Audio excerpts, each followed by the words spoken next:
as other partners did, but in itself that a country like Bangladesh was willing to do that is in itself something, and we know there are many challenges. Perhaps someone wants to talk later about that. It's still, of course, a challenge in a situation where people actually cannot return at the moment, but we will stand by your side to assist you further on this challenge.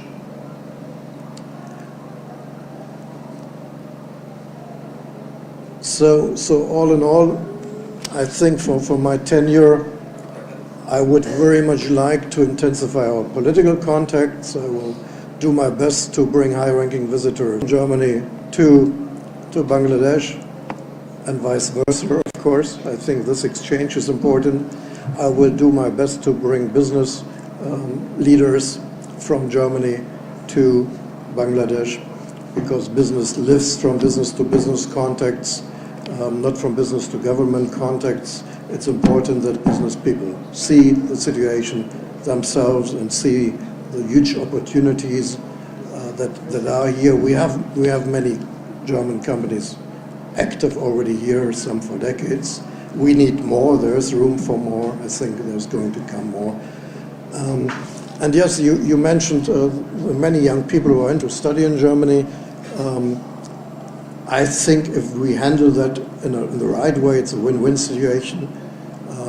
It has also its challenges, but all in all, we welcome that young people from here go to study in Germany, go to have this exchange. We have more than 5,000 students already from Bangladesh and Germany. It will be more, and I think that's also one of the key elements of our future relations. I leave it with that at the moment. Thank you very much, and then I think we go to the Q&A section.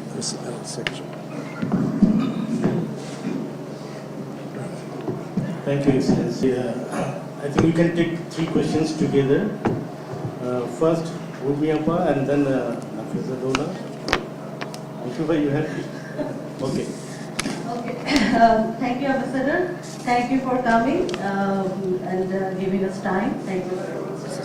My name is Ishtadja Nubi. I work for GBC News.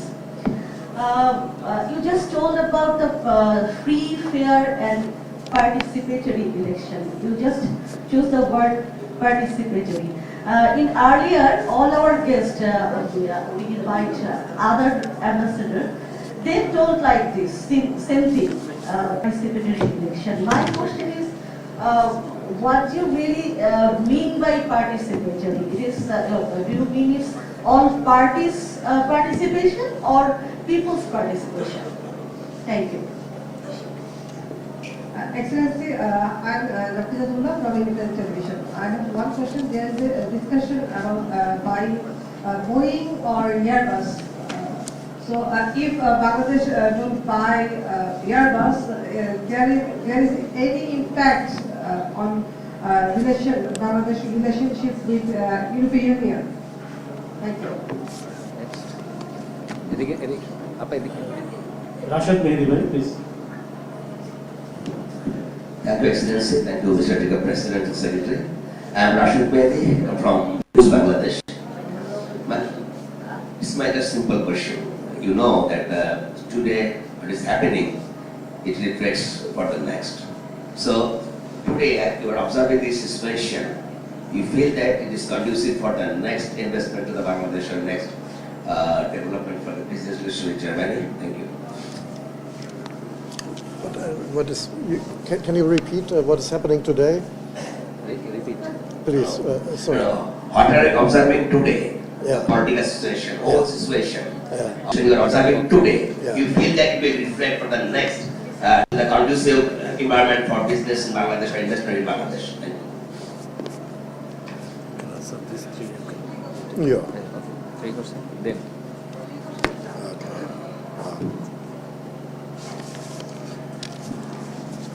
Well, thank you very much. Doesn't surprise me that the first question is on elections. And yeah, we say free, fair, participatory elections. That for me means that people have the chance to participate in the elections, that no one is hindered from participating in the elections, men and women alike. I think that's the first point. It means that a plurality of parties can participate. I think that is something that we see. So it's really, well, I mean, it's about the conduct of the elections. First of all, I would like to see, of course, a peaceful election campaign where parties refrain from political violence amongst each other. A high election turnout. I've heard, I think Professor Yunus had mentioned a threshold of 60%, which would be the earmark or the goal to reach. I think that's very reasonable. Now, we don't know that, and of course we cannot influence that. But I think high voter turnout is a very important element. And an election process where no one is intimidated, where people can freely express their opinion, and where the election result is counted in a way that is correct, ideally with the participation from voters abroad is foreseen. So I think that this is a package that I would like to see. The Boeing Airbus question, would that have implications on our trade relations? Of course it would. Of course it would. We are, as I mentioned, the most important business partner for Bangladesh, and we have the feeling that we have been treated this way in the bilateral relations. That should continue that way. I think we need reliability in business contacts, and we simply think now Airbus is delivering an excellent product, but I'm not the representative of the airline industry, but I think it is an excellent choice in an increasing aviation market that you have here.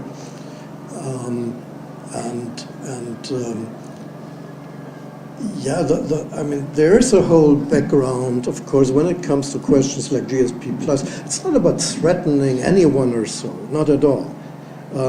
But of course, decisions that are linked to the bilateral economic relations also depend to a certain extent on decisions like that. So things like the whole GSP+ decision or so, how these negotiations go, that shapes somehow the atmosphere, how decisions like Airbus are taken here. So that's actually all I can say. Of course, it's a free and independent decision, but yeah, as in personal life or in business life, each decisions we take have also some consequences for the general mood of the atmosphere. So. And we will continue to have close business relations because it's in the mutual interest. But if you ask me, would it have consequences, or would it have some impact? Consequences, perhaps it's too strong to say, but would it have some impact? Yes, it would. On the question, whether the situation is conducive, yes, I think it is, and it's conducive in the sense that we see the country is undergoing a reform process, which is important when it comes to the security sector, to the rule of law, to labor conditions, also to certain aspects of the constitutional or political setup of the country. So we see a clear willingness, I would say, to come to a more transparent political system, to reduce corruption, to come to more efficient government, to come to more good governance. And in this sense, with the holding of the elections, I do see this is, in the long run, a situation that is conducive to have closer business relations. Thank you, Excellency. Mr. Tohi Hussain, Foreign Agency. Yeah, Excellency, I am Tohi Rahman, represent from BangladeshReport.com. It's an online newsletter. My question regarding our student visa. Excellency, you know that a lot of Bangladeshi students prefer to higher education in Germany, but they are facing a problem in the German visa. Have you any updated information about student visa to Germany? Okay, thank you. Mr. Indrul Kais, And Moshe Nassim. and Moshe Nassim. এটা দিয়ে দেন এটা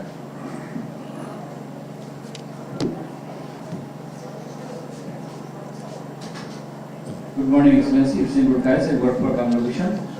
You mentioned in your speech that a large number of people are young persons in Bangladesh. So you are hiring people across the world under house building project. So do you have any plan to hire from Bangladesh? Thank you. Excellency, it's Nassim. I work for Channel 24. So my question is pretty simple. As you say, that as like Bangladeshis, you are expected to highest turnout in the vote in the election is going to happen in 2026.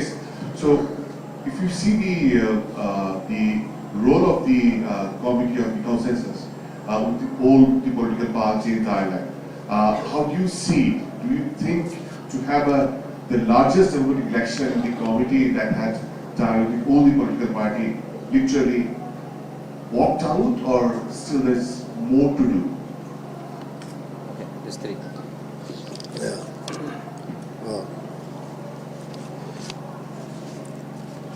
Students' visas is a challenge because the number of people who are interested to study in Germany has been going up. It should go further up.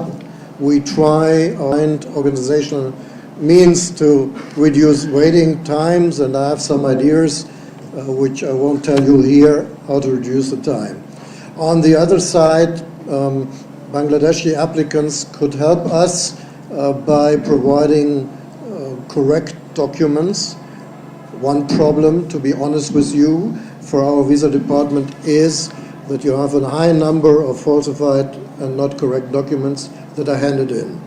And that means our visa people need far more time than in many other places in the world to work on that, to see whether that is a correct application. It's not that I would want to there are thousands and thousands of honest students who want to go to study, but those who come with documents that are not correct actually damage the chances of these people who really want to study. And this is something where, of course, the applicants and universities here could help us a lot. Because we are interested, it's a win-win situation to have young people. We are an aging population, you have a young population. Median age in Germany is 46, here I think it's 25. So you have these young, smart kids, and we want them in our country to study. And that means, yes, we are of how to promote vocational training, how to extend these offers. There are mechanisms that the German government has introduced, how to apply for a visa where you have the chance to get a vocational training in Germany. And I see also typically when we have further investment here by German companies, what they typically do, and that's an important element of knowledge transfer, is really to train kids, to train students in their own companies here. And I would like increasingly to see that as well. The last question, sorry. Last question. Yeah, the last question. I think it's important in general that political parties stay committed to the reform process, and stay committed to the reform process also after the elections. I see that the July Charter and the whole process as an attempt really to have a clear commitment, whoever governs, to continue this reform process. And so far I see there is a broad willingness to go in this direction. But that's something we discuss also internally with leaders of political parties, and we will continue to do so, because I think it's really key for this country that this reform process that started in August 24 is going on even further. Thank you. Now, Mr. Mahfouz Bishu, our former General Secretary, and Shikshare John. Just two questions. Excellency, my name is Mahfouz Bishu. I work for Jamuna TV. My question is about, will you make any comment on the verdict of convicted Prime Minister Sheikh Hasina? That's my first question. And second question, in 1970, the assassination of Bangabandhu Sheikh Mujibur Rahman, Sheikh Hasina and Sheikh Rehana, two daughters of Bangabandhu Sheikh Mujib, they took shelter in Germany. In this situation, if they would like to take shelter in Germany, what will be your position? Shikshare. Thank you, thank you, His Excellency. My question is very simple. In your speech, you said that 60% voter turnout is quite reasonable. Will you be happy voter turnout is 60%? Thank you. We'll take one more question from Mr. Tanzim Anwar. Hi, Your Excellency. It's Tanzim from our state news agency. As we know, from the geopolitical aspect, Bangladesh is invading the two regional powers, India and China. And Bangladesh is both aligned with Indo-Pacific strategy and the BRI as well. And on the other hand, like India and Germany, you're aligned with the Indo-Pacific strategy as well. My question is, as we have seen that there is a kind of tension going on between Dhaka and Delhi. Do you think this kind of tension would force Bangladesh to tilt it towards China more? If it is so, what's your take on this? Thank you.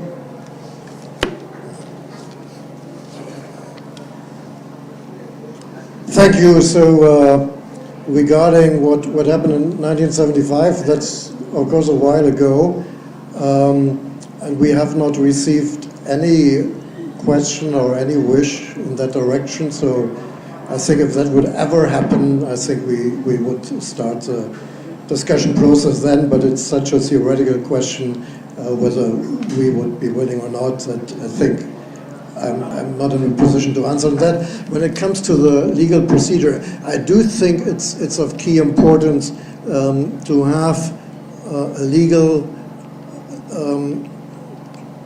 way to confront the injustice of the past, the abuse of power of the past regime.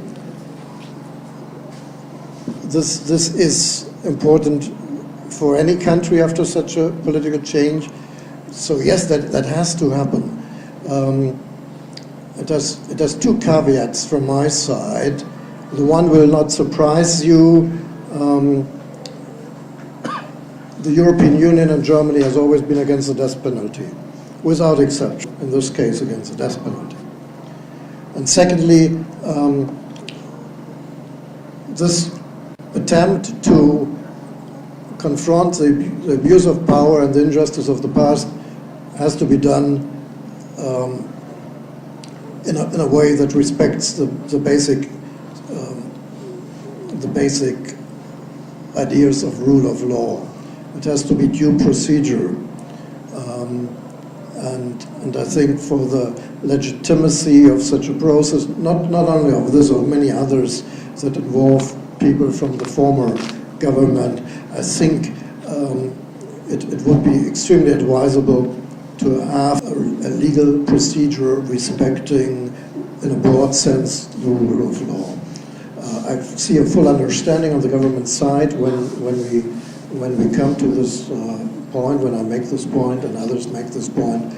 There is a willingness,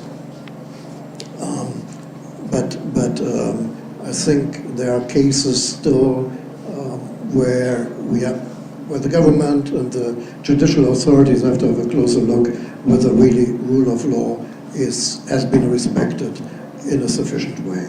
Let me leave it with that without accusing anyone, but I think it is important to have a close look also from the government, judicial authorities side to what is going on. While in general, of course, I absolutely understand and support the need to address these questions of abuse of power. What the country needs in the long run, or not even in the long run, also in the short run, is eventually a process of national reconciliation, a national dialogue. And if I may say so, I think that has been missing here for many years. The country has to come together. Now, I understand that it's difficult in a situation where the representatives of the former regime are not willing to admit that something went profoundly wrong. So it needs, of course, two sides to tango. And this is something, we are not there yet, but I could imagine that after the elections and in the upcoming time after the elections, there must be the time when it comes really to the need to get into such form of national reconciliation. Yeah, with the voter turnout, now I set a high mark, perhaps, but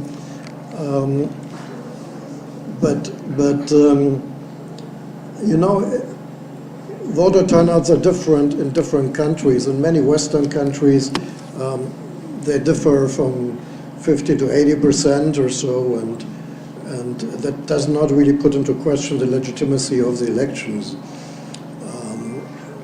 I think the higher the turnout, the better, and I think as a mark that somehow indicates a good turnout. Yes, if we come over 50 to 60%, if we get to 60%, that would be quite something, and I think that would be, from my point of view, a good voter turnout.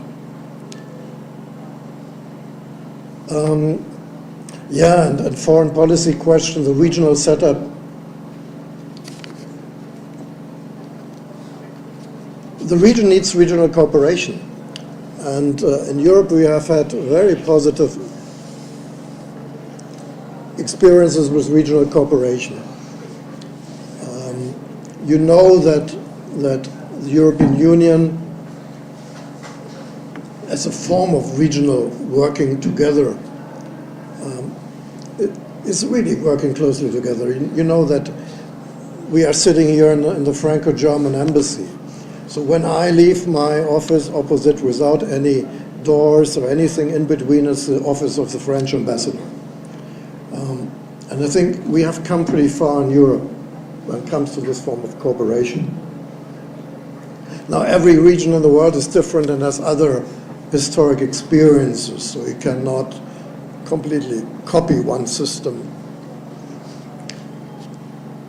But I think all over the world there are few regions in the world who have so little regional cooperation like South Asia. And this is something which I think is something that the region as a whole must see as a challenge that should be addressed.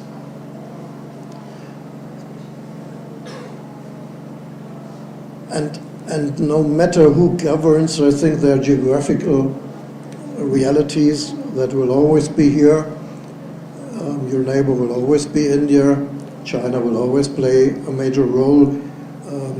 That is not so surprising, and I think that will stay like that. But I see also a strong willingness to cooperate with us, with Western partners, and with Europe, and I hope that stays that way. All the other foreign policy decisions, I think that's nothing for me to comment. It's the independent decision of a sovereign government after the elections. Thank you. I think we can finish here because His Excellency has another appointment. He needs to leave right now. I request all my members to come and take a group photo together with His Excellency. also for a group photo. Group photo, okay. Some পিছনে নিচের ওখানে দাঁড়ালে ভালো হবে, কিছু আর কিছু হবে।